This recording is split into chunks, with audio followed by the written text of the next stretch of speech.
कहानी की शुरुआत होती है एक अचानक आई बर्फीली आंधी से, जिसने एक औरत को जंगल में रास्ता भटका दिया। जल्द ही उसके सामने एक दोराहा आता है और उसे नहीं पता कि यह गलत फैसला उसे किस तरह के भयानक अंजाम में धकेल देगा। कुछ देर बाद रास्ते के अंत में एक जंगल के बीच बनी झोपड़ी दिखाई देती है। तब ऐना को एहसास होता है कि वह गलत रास्ते पर आ गई है। वह सोचती है कि क्यों न गाड़ी से उतरकर रास्ता पूछ लिया जाए, लेकिन जैसे ही वह पास जाती है उसे कार के अंदर एक पिस्तौल दिखाई देती है और थोड़ी दूरी पर जमीन पर ताजा खून के निशान भी पड़े होते हैं। संगीत सुन रहा आदमी उसे देखकर घबरा जाता है। जब वह उससे रास्ता पूछती है तो बूढ़ा आदमी धीरे धीरे शांत होता है और खुद को संभालते हुए उसे रास्ता बता देता है। ऐना जमीन पर पड़े खून को देखती है, लेकिन झिझक के बावजूद कुछ नहीं पूछती और वहां से चली जाती है। वह बताए गए रास्ते पर आगे बढ़ती है और जल्द ही एक जमी हुई झील तक पहुंचती है। असल में हाल ही में उसके पति की मौत हो गई थी और यह वही जगह थी जहां दोनों पहली बार मिले थे। वह यहाँ उसे याद करने आई थी, लेकिन जैसे ही वह झील में छेद करके मछली पकड़ने की तैयारी करती है, अचानक जंगल से गोली चलने की आवाज आती है। वह तुरंत उठकर देखने जाती है। पास आती आवाज सुनकर ऐना तुरंत गाड़ी के पीछे छिप जाती है और धीरे से झांकती है। वह देखती है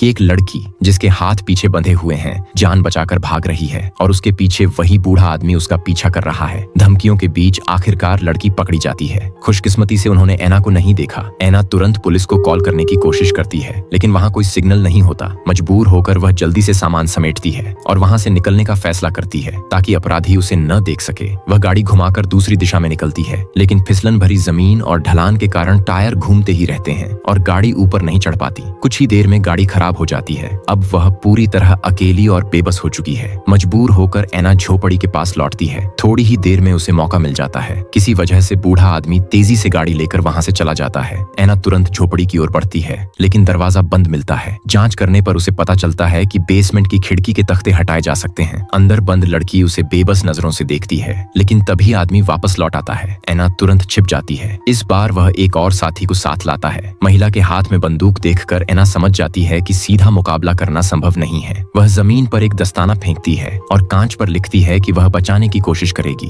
लड़की को भरोसा दिलाकर वह वापस गाड़ी के पास जाती है और मछली पकड़ने के औजारों से योजना बनाती है। जल्द ही बाहर आई जूड़ी को दस्ताना मिलता है। वह पैरों के निशान देखकर कांच पर लिखा संदेश और दूर उठता धुआं देखती है। उसे समझ आता है कि कोई गवाह है। वह तुरंत बूढ़े आदमी को लेकर धुएं की ओर जाती है। उसे नहीं पता कि यह ऐना की चाल है। धुआं एक चलने वाला छोटा हीटर था। जैसे ही बूढ़ा आदमी पास जाता है, वह बर्फ में बने गड्ढे में गिर जाता है। हालांकि जुड़ी सावधान रहती है और नहीं गिरती। उसे जल्दी बाहर निकाल लिया जाता है। ऐना जानती थी कि इससे वे खत्म नहीं होंगे। यह सिर्फ ध्यान भटकाने की चाल थी। वह तुरंत झोपड़ी की ओर जाती है लड़की को बचाने के लिए, लेकिन उसे पता चलता है कि लड़की रस्सी से नहीं, हथकड़ी से बंधी है। वह समझ जाती है कि योजना बदलनी होगी। वह पानी डालकर झोपड़ी के अंदर की सारी गर्म चीजें बुझा देती है। चूल्हा, आग, सब कुछ। फिर पर्दे और कंबल पानी में भिगो देती है। जैसे ही वह बाहर निकलती है, उसे फिर से खतरा महसूस होता है और वह गाड़ी के पीछे छिप जाती है। हालांकि यह ज्यादा देर नहीं चलता। जब वह लगभग हार मानने लगती है, तभी गोली चलना बंद हो जाता है। वह हिम्मत करके झांकती है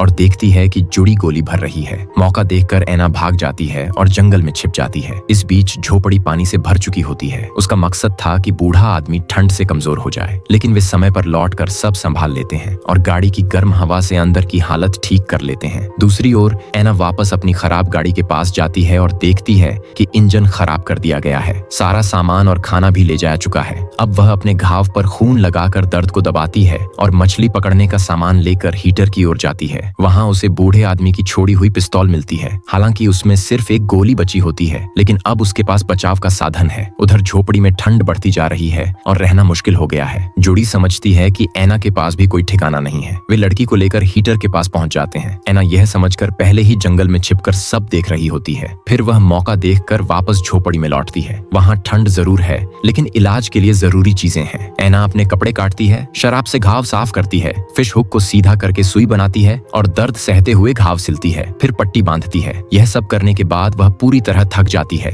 वह खाने की तलाश करती है, लेकिन कुछ नहीं मिलता। दोनों तरफ से चालें चल रही हैं, लेकिन कोई भी आगे नहीं है। तभी ऐना को उनकी गाड़ी में एक रेडियो मिलता है। वह मदद के लिए कॉल करती है और उसे जवाब भी मिलता है। दूसरी तरफ से एक जंगल रेंजर बोल रहा होता है। ऐना तुरंत मदद मांगती है। ऐना तुरंत वापस गाड़ी में जाती है और बंदूक उठा लेती है। बूढ़ा आदमी डर के मारे तुरंत गिड़गिड़ाने लगता है। वह बताता है कि वह असल में एक सर्जन है, जिसे एक किडनी फेल मरीज ने भारी रकम देकर काम पर रखा था। मरने से पहले उस मरीज को पता चला कि उस लड़की की किडनी उससे मैच करती है और समय कम होने की वजह से उसने जबरदस्ती उसका अंग निकालने का फैसला कर लिया। लेकिन अब अपनी जान बचाने के लिए वह अस्पताल जाना चाहता है और इस पूरे मामले से बाहर निकलना चाहता है। एना उसकी बात सुनकर कहती है कि वह उसे छोड़ सकती है, लेकिन उसे अपने साथ लेकर जाना होगा। तभी बूढ़ा कहता है कि जूडी जल्द ही वापस आ जाएगी और अगर वह उसे साथ ले गई तो दोनों आमने सामने आ जाएंगे। वह वादा करता है कि वह जरूर पुलिस को खबर देगा और अपनी सच्चाई दिखाने के लिए बची हुई 4 गोलियां भी एना को दे देता है। काफी सोचने के बाद एना उस पर भरोसा कर लेती है, लेकिन किसी भी रुकावट से बचने के लिए जाने से पहले वह रेडियो तोड़ देती है। उसे नहीं पता होता कि बूढ़ा आदमी थोड़ी ही दूर जाने के बाद वापस आती जूडी से टकरा जाता है और उसके साथ क्या हुआ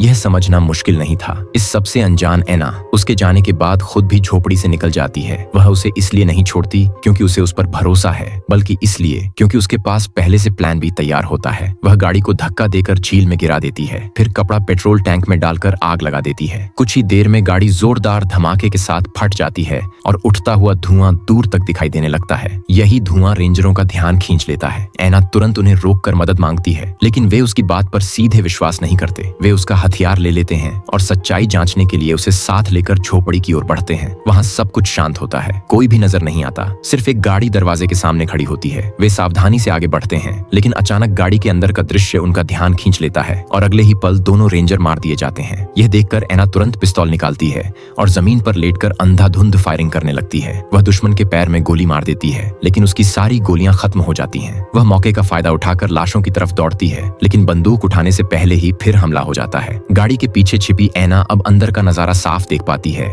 जहां बूढ़ा आदमी पहले ही मारा जा चुका होता है। तभी जूडी अपनी पोजीशन बदल लेती है और एना घबराकर इधर उधर भागने लगती है। ऊपर से फायदा उठाते हुए जूडी शांति से निशाना लगाती है और 2 गोलियों में ऊपर रखी चीजें गिरा देती है। जब एना होश में आती है तो खुद को बेसमेंट में पाती है। जूडी ने उसे मारा नहीं होता, बल्कि बांध दिया होता है। लड़की उसे देखकर रोने लगती है क्योंकि वह उसकी वजह से फंस गई थी, लेकिन एना उसे दिलासा देती है क्योंकि अभी उम्मीद खत्म नहीं हुई थी। वह देखती है कि उसे एक लोहे के ढांचे से हथकड़ी से बांधा गया है और पास में उसका फिशिंग बॉक्स रखा है। वह जूते निकालकर उसे गिराने की कोशिश करती है। लड़की भी उसकी मदद करती है और आखिरकार वे उसे गिरा देते हैं। एना बॉक्स का हैंडल निकालकर उसे स्क्रू ड्राइवर की तरह इस्तेमाल करती है और धीरे धीरे पेच खोल देती है। कुछ ही देर में वह खुद को आजाद कर लेती है, लेकिन दरवाजा बंद होता है, इसलिए वह दूसरा रास्ता ढूंढती है। उसे एक और रास्ता मिलता है जिसमें सिर्फ कुंडी लगी होती है। वह एक तार जैसी चीज से उसे खोलने की कोशिश करती है, लेकिन जैसे ही वह लगभग सफल होती है तभी खलनायक सामने आ जाता है और बिना कुछ कहे सीधे गोली चला देता है। इसके बाद वह लड़की के कपड़े काटकर ऑपरेशन की तैयारी करने लगता है। तभी एना लड़खड़ाते हुए फिर खड़ी हो जाती है और अचानक उस पर झपट पड़ती है। दोनों के बीच भयंकर लड़ाई शुरू हो जाती है। लड़ते लड़ते तेल का दिया गिर जाता है और कमरे में आग लग जाती है, लेकिन दोनों में से कोई भी लड़की की तरफ ध्यान नहीं देता। इस बीच लड़की अपने पास छिपे स्क्रू से धीरे धीरे बंधन काटने लगती है। बाहर लड़ाई में जुड़ी भारी पड़ती है, लेकिन तभी उसे पता चलता है कि उसकी बंदूक खाली हो चुकी है। वह बंदूक के बट से एना को मार गिराती है।